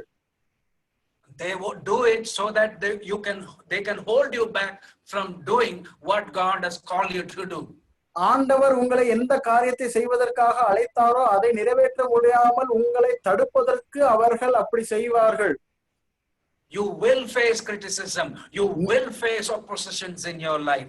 But you have to make this clear in your mind that I will not be stopped by them. I will move forward and I will accomplish God's will for my life. உங்களுக்கு விமர்சனங்கள் வரத்தான் செய்யும், உங்களுக்கு எதிர்ப்புகள் வரத்தான் செய்யும். ஆனால் நீங்கள் அவைகளை பார்த்து நின்று போகாமல் ஆண்டவர் எனக்காக வைத்திருக்கிற அந்த தரிசனத்தை நிறைவேற்றுவேன் என்று உறுதி பூண்டு மேற்கொண்டு முன்னேறி செல்லுங்கள். Don't get don't lose heart and get discouraged by criticism, opposition. And you can try your whole life wasting it trying to defend yourself and trying to prove you're right. விமர்சனங்களையும் எதிர்ப்புகளையும் பார்த்து சோர்ந்து போய்விடாதீர்கள். அதற்கு விரோதமாக நீங்கள் உங்களுடைய தரப்பு நியாயத்தையும் விவாதங்களையும் செய்து கொண்டு நேரத்தை விரயம் செய்து கொண்டு இருக்காதிருங்கள். You tell them, God is calling me to something more important, dearly beloved. I will not be stopped by your criticism. அப்படிப்பட்ட விமர்சனங்களை செய்கிறவர்களை பார்த்த அன்பானவரே, இப்படிப்பட்ட விஷயங்களுக்கெல்லாம் நான் நேரத்தை ஒதுக்க முடியாது. ஆண்டவர் எனக்காக வைத்திருக்கிற அந்த சித்தத்தை நான் நிறைவேற்றுவதற்கு முன்னேறி சொல்ல வேண்டும் என்று நீங்கள் சொல்லுங்கள். David moved forward. He did not waste his time. தாவீது முன்னேறி கடந்து போனான், அவன் நேரத்தை வீணாக்கவில்லை. Okay, I have a few minutes left, I think. So let's maybe introduce the third point and we can close for today. இன்னும் சில கொஞ்சம் நிமிடங்கள் இருக்கிறபடினாலே மூன்றாவது குறிப்பை நாம் அறிமுகம் செய்துவிட்டு நாம் முடித்துக் கொள்ளலாம். You build a bold heart when you resist the pressure to conform to somebody else's ideas. வேறொருவரினுடைய எண்ணங்களுக்கு உங்களை நீங்களே மாற்றிக்கொள்வதை நீங்கள் தடுக்கும் பொழுது அல்லது மறுக்கும் பொழுது உங்களுக்குள்ளே ஒரு தைரியமான இருதயம் கட்டப்படுகிறது. Okay, come again to verse 32. David comes to Saul and he's telling Saul, I will go and fight. And Saul in verse 33 says, no, you can't. You are a small lad. He is being trained and fighting from his young age. He is an accomplished warrior and you are just a shepherd. You can't do it. You cannot do it, he says. And then David explains in those following verses how he is qualified because he has won battles earlier with God's help. And therefore, this Philistine, this Goliath is not a big challenge for me. 32வது வசனத்திலே தாவீது சவுலை பார்த்து நான் போய் அந்த பெலிஸ்தனோடு யுத்தம் பண்ணுவேன் என்று சொல்லுகிறான். ஆனால் 33வது வசனத்திலே சவுலோ தாவீதை பார்த்து உன்னால் முடியாது, நீ இளைஞன், அவன் பயிற்றுவிக்கப்பட்ட யுத்த வீரன் என்று சொல்லும் பொழுதுதான் நாம் இதற்கு முன்பதாக சிந்தித்த தான் எப்படியாக கரடியை மேற்கொண்டார், தான் எப்படியாக சிங்கத்தை மேற்கொண்டார் என்பதையெல்லாம் விளக்கி காண்பித்து அவ்வண்ணமே இந்த பெலிஸ்தனையும் தன்னால் மேற்கொள்ள முடியும் என்பதை கீழ்கண்ட வசனங்களிலே தாவீது எடுத்துரைக்கிறதை நாம் பார்க்கிறோம். At the end of verse 37, Saul says to David, go and the Lord be with you. 37வது வசனத்தின் கடைசி பகுதியிலே சவுல் தாவீதை பார்த்து சொல்கிறார், நீ போ, கர்த்தர் உன்னுடனே கூட இருப்பாராக. Then Saul does something strange. அதற்கப்புறமாக Saul வித்தியாசமான ஒரு விஷயத்தை செய்கிறார். Verse 38. 38வது வசனம். சவுல் தாவீதுக்கு தன் வஸ்திரங்களை உடுத்துவித்து வெண்கலமான ஒரு சீராவை அவன் தலையின் மேல் போட்டு ஒரு கவசத்தையும் அவனுக்கு தரிப்பித்தான்.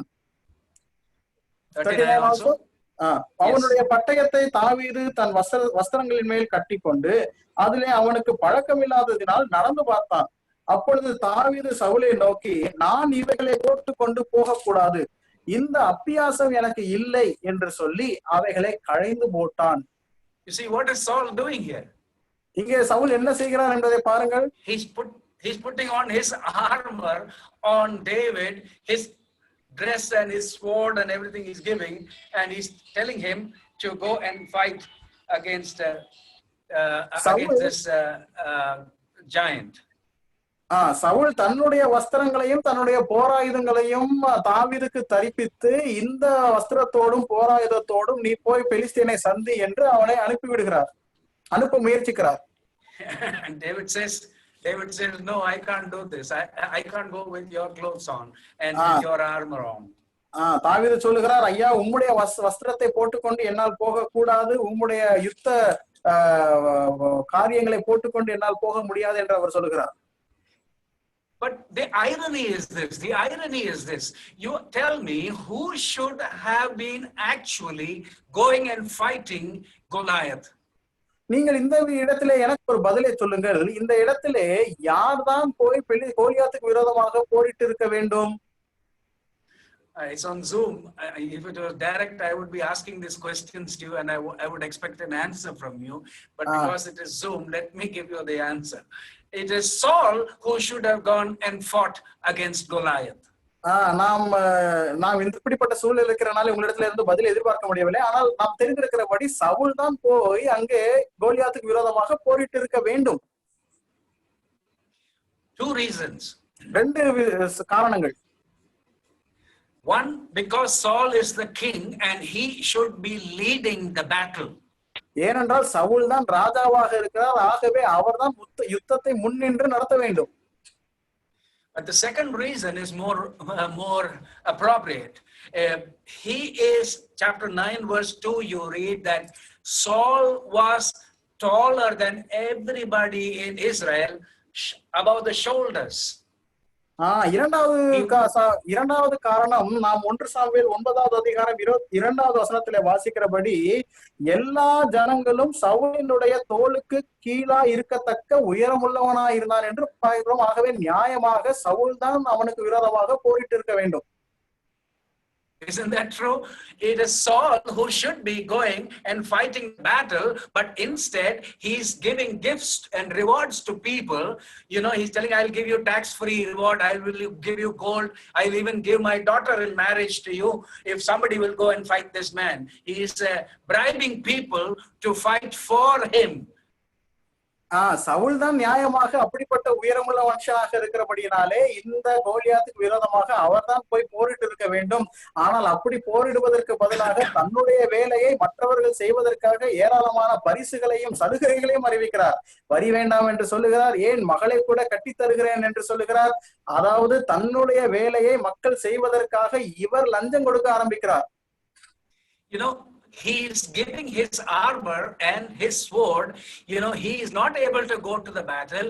If David wins the battle, he thought he can take some credit for the victory because it was his sword and his armor that David was wearing. சவுலுக்கு அவனாக யுத்தத்தில் இந்த கோலியாத்தை சந்திப்பதற்கு போக திராணி இல்லை. ஆனால் தன்னுடைய வஸ்திரத்தையும் தன்னுடைய போராயுதங்களையும் தாவீதுக்கு கொடுக்கிறார்.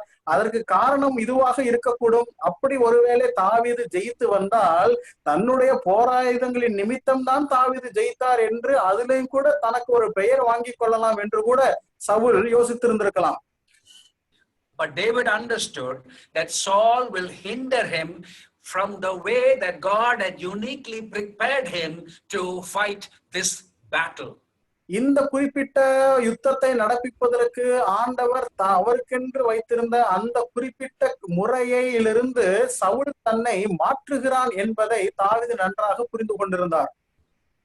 Friends, at the end of the day, you must choose how you will go to battle. பிரியமானவர்களே, நீங்கள் ஒரு விஷயத்தை நன்றாக புரிந்து கொள்ள வேண்டும்.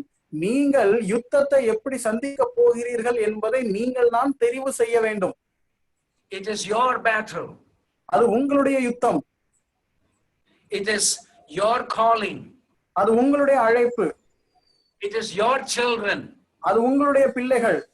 It is your job. அது உங்களுடைய வேலை. It is your home. அது உங்களுடைய குடும்பம். So you will do battle in all these areas in the unique way God has prepared you and equipped you and called you to do. மேற்கோள் சொல்லப்பட்ட இடங்களில் எல்லாம் உங்களுக்கு யுத்தங்கள் உண்டு. அந்த யுத்தங்களை சந்திப்பதற்கும் அதை மேற்கொள்வதற்கும் ஆண்டவர் உங்களை பிரத்யேக ரீதியாக உங்களை பயிற்றுவித்திருக்கிறார். உங்களுக்கு தேவையான கிருபைகளை தந்திருக்கிறார். அவருடைய வழியிலே அவருடைய பாணியிலே நீங்கள் யுத்தத்தை நடப்பிக்க வேண்டும். We live in a world which puts pressure on you to fight your battles their way. தங்களுடைய வழிகளிலே நீங்கள் உங்களுடைய யுத்தத்தை நடப்பிக்க வேண்டும் என்று உலகம் உங்களுக்கு அழுத்தத்தை கொடுக்கும். Paul says, don't let the world squeeze you into its mold. உலகம் உங்களை நெருக்காதபடிக்கு பார்த்துக் கொள்ளுங்கள் என்று பவுல் சொல்லுகிறதை நாம் பார்க்கிறோம். And put them into their mold. அவர்கள் உங்களை தங்களுடைய வழிகளிலே வைத்துக் கொள்ளாதபடி பார்த்துக் கொள்ளுங்கள் என்று அவர் சொல்லுகிறார். Have a bold heart. தைரியமான இருதயத்தை உடையவராக இருங்கள். Stand up against the pressures and do things God's way. அழுத்தங்களை தாண்டி தேவன் வைத்திருக்கிற வழிகளிலே காரியங்களை நடப்பியுங்கள். If you are a young person and you're listening, if your friends are talking filthy language, cracking bad terrible jokes, you don't need to stand there and to laugh with them. You have to be bold enough to say, I don't agree with these things, and walk away from there. ஒருவேளை வாலிபர்கள் இந்த நிகழ்ச்சியை பார்த்து கொண்டிருப்பீர்களே, ஆனால் நீங்கள் நண்பர்களோடு கூட இருக்கும் பொழுது அவர்கள் மிகவும் மோசமான காரியங்களை ஜோக்குகளை சொல்லி அவர்கள் சிரித்துக் கொண்டிருக்கும் பொழுது நீங்கள் இதிலே எனக்கு உடன்பாடு இல்லை என்று விலகி செல்வதற்கு தைரியம் உள்ள இருதயத்தை உடையவர்களாக இருக்க வேண்டும். If your friends, college friends, force you to watch pornography, you have to be bold enough to say, no, this is not right before God, and I will not see that. ஒருவேளை உங்களுடைய கல்லூரியில் இருக்கக்கூடிய உங்களுடைய நண்பர்கள் ஆபாச படங்களை பார்ப்பதற்கு உங்களை கட்டாயப்படுத்தினால் இது சரியல்ல, இதை நான் செய்ய முடியாது என்று சொல்லக்கூடிய தைரியம் உள்ள இருதயம் உங்களுக்கு வேண்டும். If you are in business and you have a partner who is not a believer, you have to be ethical in whatever you do. Will you stand for ethics, for truth, and for what is right? ஒருவேளை நீங்கள் ஒரு பெரிய பிசினஸை செய்து கொண்டிருப்பீர்களே என்று சொன்னால் உங்களுடைய business partner ஒரு பங்காளி ஒரு அவிசுவாசியாக இருக்கிறார் என்று சொன்னால் நீங்கள் செய்கின்ற கையாளுகிற விஷயங்களிலே அனைத்தும் நேர்த்தியாக ஒழுங்கு சட்ட திட்டங்களுக்கு உட்பட்டு இருக்க வேண்டும். அவைகளுக்கு மாறாக நீங்கள் செய்ய கூடாது. அதை எதிர்ப்பதற்கு உங்களுக்கு தைரியம் உள்ள இருதயம் வேண்டும். In the area of witnessing, are you afraid? You know what the disciples did when they told you should not be preaching the gospel. They said, we cannot be obedient to do. We have to be obedient to God. And they boldly proclaimed the gospel, even though they faced all kinds of persecution and troubles. They did what God called them. They had a bold heart. ஆண்டவருடைய சுவிசேஷத்தை அறிவிக்கிறதுல உங்களுடைய நிலை என்ன? அப்போஸ்தலரை குறித்து பாருங்கள். நீங்கள் இந்த நாமத்தை குறித்து அறிவிக்க கூடாது என்று அவர்களுக்கு அழுத்தம் கொடுக்கும் பொழுது நாங்கள் உங்களுக்கு கீழ்ப்படிய முடியாது, அவர்களுக்கு தான் கீழ்ப்படிய முடியும் என்று சொல்லி தைரியத்தோட அவர்கள் ஆண்டவரை குறித்து இன்னும் அதிகமாக சுவிசேஷத்தை பிரசங்கித்தார்கள் என்பதை நாம் அப்போஸ்தலரிலே பார்க்கிறோம். Is that the kind of heart you have? உங்களுக்கு அப்படிப்பட்ட ஒரு தைரியமுள்ள இருதயம் உண்டா? Let me close here. I have another point, and maybe we will see that tomorrow along with another relationship of David, God willing. And let me close here. But 3 points, please keep that in your mind. நான் கர்த்தர் சித்தமானால் அடுத்த குறிப்பை நாளை தினத்திலே சொல்லுகிறேன். ஆனால் இன்றைக்கு சந்தித்த இந்த 3 விஷயங்களை உங்களுடைய மனதிலே நான் மீண்டும் கொண்டு வந்து நான் இந்த செய்தியை நிறைவு செய்ய விரும்புகிறேன். You know, we attend a lot of Zoom meetings and we hear a lot of message, but we do not have time to process what we are hearing, and that is a danger, dearly beloved. இந்நாட்களிலே ஏராளமான zoom கூட்டங்களிலே கலந்து கொள்கிறோம், ஏராளமான செய்திகளை கேட்கிறோம். ஆனால் கேட்ட செய்தியை மனதிலே கொண்டு பயிற்சிப்பதற்கு நமக்கு நேரம் இல்லை. அது மிகவும் ஆபத்தான ஒரு விஷயம் பிரியமானவர்களே. James says, do not be just hearers of God's word and deceive yourself. Be doers of the word. யாக்கோபு சொல்லுகிறார், வேத வசனத்தை கேட்கிறவர்களாக இருந்து உங்களை நீங்களே வஞ்சித்துக் கொள்ளாதிருங்கள், அவைகளின்படி செய்கிறவர்களாயும் இருங்கள் என்று சொல்லுகிறார். Are you winning your everyday personal battles against sin and temptation, dearly beloved? பிரியமானவர்களே, அன்னுதின வாழ்க்கையில் பாவத்துக்கு விரோதமான உங்களுடைய யுத்தங்களை நீங்கள் வெற்றி கொள்கிறீர்களா? If you're running away from your battles, you will lose heart and you will never be able to do anything for the Lord. உங்களுடைய அனுதின யுத்தங்களிலிருந்து நீங்கள் ஓடி செல்வீர்கள் என்று சொன்னால் நீங்கள் உங்களுடைய இருதயத்திலே தைரியத்தை இழந்து விடுவீர்கள். ஆண்டவருக்காக நீங்கள் எதையும் சாதிக்க முடியாது. How are you facing criticism and opposition that comes your way? உங்களுடைய வழிகளிலே வரக்கூடிய விமர்சனங்களையும் எதிர்ப்புகளையும் எப்படி சந்திக்கிறீர்கள்? Don't conform to the ideas of other people. God has uniquely called you to serve him and to live for him, and you do that with God's grace and strength. மற்றவர்களுடைய ஆலோசனைகளுக்கு நீங்கள் உடன்பட்டு ஆண்டவர் உங்களுக்கென்று வைத்திருக்கின்ற தனித்துவமான அந்த குறிப்பிட்ட வழிகளை நீங்கள் செய்ய வேண்டும். மற்றவர்களுடைய ஆலோசனைகளுக்கு நீங்கள் உடன்படக்கூடாது. So I pray that God will bless you with these words and you will process this and you will open your heart to God and confess areas that needs to be confessed and seek his strength and build a bold, godly heart. ஆண்டவர் நாமே இந்த வசனங்களை நீங்கள் சரியாக கேட்டு எந்தெந்த இடங்களிலே எவைகளை எல்லாம் ஆண்டவருடைய சமூகத்திலே அறிக்கை செய்ய வேண்டுமோ அவைகளை அறிக்கை செய்து இன்னும் அதிகமாக தேவ கிருபையிலே வளர்ந்து தைரியமான இருதயத்தை பெற்றவர்களாக நீங்கள் மாறுவதற்கு நான் ஜெபித்துக் கொள்கிறேன். God bless you. Thank you. ஆண்டவர் தாமே உங்களை ஆசீர்வதிப்பாராக. நன்றி.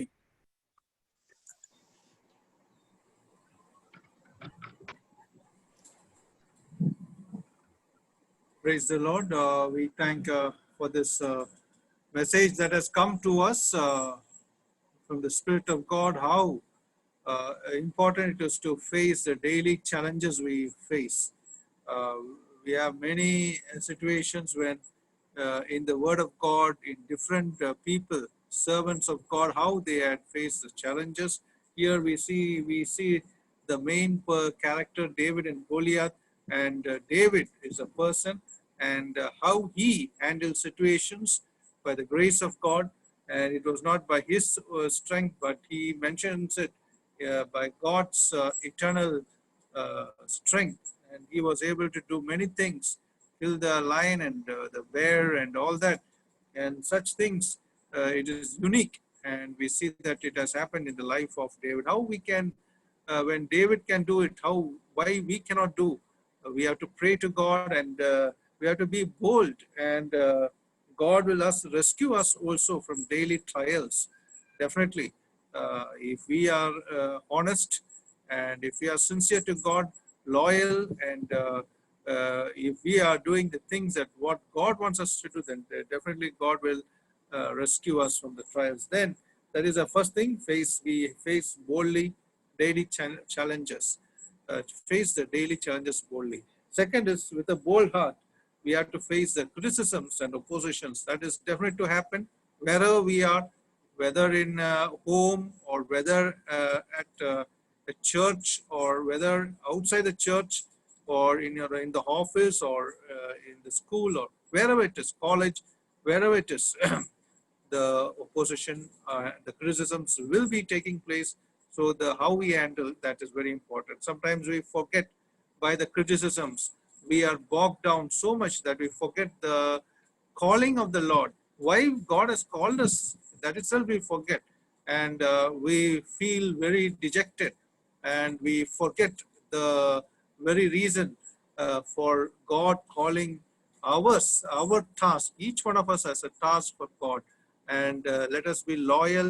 Let us not be confined to the criticisms. And thirdly, we have seen we build a bold heart when we resist the pressure to confirm someone else's idea. So these 3 points we have seen. Tomorrow we will see the fourth and another relationship, God willing. We thank Sam Chine for having taken it so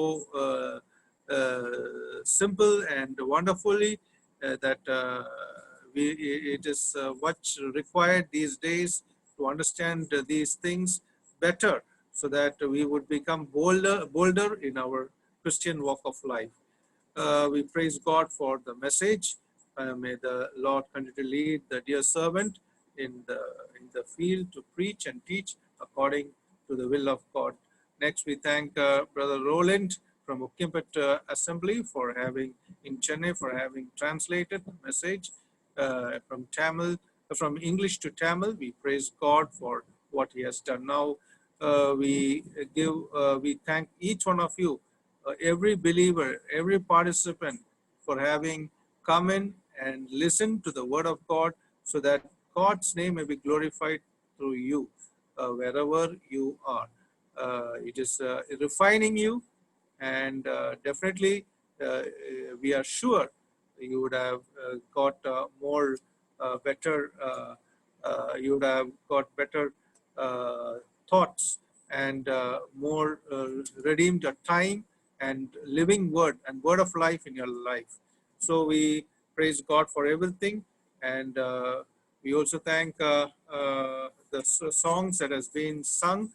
Brother Paul Raj from Dindigal. Thank you, dear brother and family, for having the evangelist, for having sang the songs. We praise God for all that God has done in each one of our life. Now, once again, we have come to the end of the evening's the Bible study in this Kodambakkam Christian Assembly Bible study meeting in Zoom. We praise God for what he has done. May God continue to use each one of us in the eternal way, He wants us to be done. Now, we want to close the meeting with a prayer. I request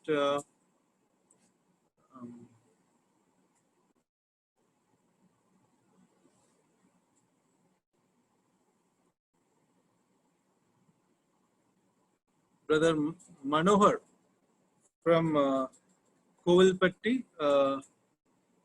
Brethren Assembly in Thuthukudi district, to please close in with a word of prayer. Over to Brother Manohar in Thuthukudi district, Kovilpatti Brethren Assembly. Praise the Lord. Praise the Lord. ஜெபிக்கலாம்.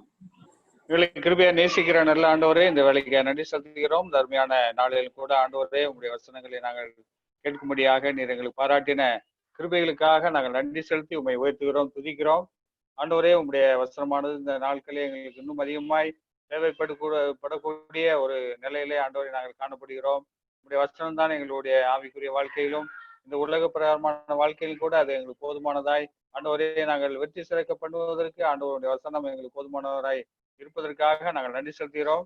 ஆண்டவரே, எங்களுடைய சகோதரன் P.A. Thomas அவர்களுக்காக நாங்கள் நன்றி செலுத்துகிறோம். அவர் மூலமாக நீர் எங்களுக்கு கொண்டு வந்ததான தெய்வ செய்திக்காக நாங்கள் நன்றி செலுத்துகிறோம். மொழிபெயர்த்து தந்ததான தம்பி ரோலண்ட் அவர்களுக்காக நாங்கள் ஜெபிக்கிறோம். பாடல் பாடின சகோதரன் பால்ராஜ் ஃபேமிலிக்காக நாங்கள் உண்மை துதிக்கிறோம். ஆண்டவரே, நீர் செய்த நன்மைகளுக்காக நாங்கள் நன்றி செலுத்துகிறோம். ஆண்டவரே, எங்களுடைய வாழ்க்கையில நாங்கள் எப்படிப்பட்ட நிலைமையிலே எங்களுக்கு வரும்படியான போராட்டங்களிலே நாங்கள் எப்படி காணப்பட வேண்டும், தாவீதினுடைய வாழ்க்கையை எங்களுக்கு முன்பதாக எடுத்து காண்பிக்கப்பட்டது. ஆண்டவரே, எங்களுடைய ஆவிக்குரிய ஜீவியம் ஆண்டவரே, கர்த்தர் எங்களை தெரிந்து கொள்வார் என்று சொன்னால் எங்களுடைய வாழ்க்கையிலே நீர் எங்களோடு கூட இருக்கிறீர். நாங்கள் சுற்றி இருக்கும்படியான காரியங்களுக்கு ஆண்டவரை நாங்கள் செவிசாய்த்து விடாமல் கர்த்தருடைய சத்தத்திற்கு நாங்கள் ஆண்டவரை செவிசாய்க்க எங்களுக்கு உதவி செய்ய வேண்டுமாய் கூட நாங்கள் ஜெபிக்கிறோம். ஆண்டவரை, எங்களுக்கு வேண்டிய கிருபையை தாரும். எங்களுக்கு எதிராய் விமர்சனங்கள் எழும்பலாம், ஆவிக்குரிய வாழ்க்கையில பலவிதமான போராட்டங்கள் இருக்கலாம், ஆனால் பலவிதமான ஆலோசனைகள் வரலாம். எல்லா நிலையிலும் நீர் ஆண்டவரே உம்முடைய சித்தம் இருக்குமானால் நாங்கள் அதை நிறைவேற்ற நீர் உதவி செய்ய போதுமானவர். அப்படியாக தாவீதினுடைய வாழ்க்கை போல எங்களுடைய வாழ்க்கையும் கூட தனிப்பட்ட வாழ்க்கையிலே நாங்கள் ஆசீர்வாதத்தை சுதந்திரத்துக் கொள்ளும்படிக்கு கர்த்தருக்காக நாங்கள் வாழும்படிக்கு எங்களுக்கு வேண்டிய கிருபை தாரும். இந்த நாட்களே ஆண்டவரே, லாக்டவுன் பீரியடிலும் கூட பலவிதமான கஷ்டங்களுக்குள்ளாய் கடந்து போக முடியாத குடும்பங்கள் இருக்கிறது. ஆண்டவரே, அவர்களுக்காக கூட நாங்கள் ஜெபிக்கிறோம். கர்த்தர் தாமே உங்களுடைய வசனத்தினாலே அவளை எடை கட்டி ஆசீர்வதித்து நீர் காத்துக்கொள்ள வேண்டுமாய் கூட நாங்கள் ஜெபிக்கிறோம். இப்படியாக ஆண்டவரே, கொடம்பகம் சபையின் மூலமாக செய்யப்படும்படியான இந்த ஊழியங்களுக்காக ஜூம் மீட்டிங்காக ஆண்டவரே உண்மை ஸ்தோத்திரிக்கிறோம். ஆண்டவரே, 80க்கு அதிகமான ஆண்டவரே கூட்டங்கள் ஒழுங்கு செய்யப்பட்டிருக்கிறது. அதில் கலந்து கொண்டவர்களை ஆண்டவரை நீர் ஆசீர்வதிக்கிறீர். உண்மை ஸ்தோத்திரிக்கிறோம். ஆண்டவரே, எங்களுடைய சகோதரன் சந்தோஷ் ஜான்சன் அவர்களுக்காக நாங்கள் ஜெபிக்கிறோம், நன்றி செலுத்துகிறோம். அவரை இன்னும் அதிகமாய் பலப்படுத்தி அனைவருக்கு ஆண்டவரே இந்த செய்தியை கேட்கும்படி செய்யும். ஆண்டவரே, தொடர்ந்து இருக்கும்படியான கூட்டங்களை நீர் ஆசீர்வதிப்பீராக. கணம் துதி மைமேலாம் உமக்கே செலுத்துகிறோம். கர்த்தர் மீட்பரும் இரட்சகருமாய் இருக்கும்படியான இயேசு கிறிஸ்துவின் நாமத்தில் நன்றியோடு கூட ஜெபிக்கிறோம் எங்கள் ஜீவனுள்ள நல்ல பிதாவே. ஆமென். May the love of God the Father, the grace of our Lord and Savior Jesus Christ, and the fellowship of the Holy Spirit be with each one of us now and forevermore. Amen.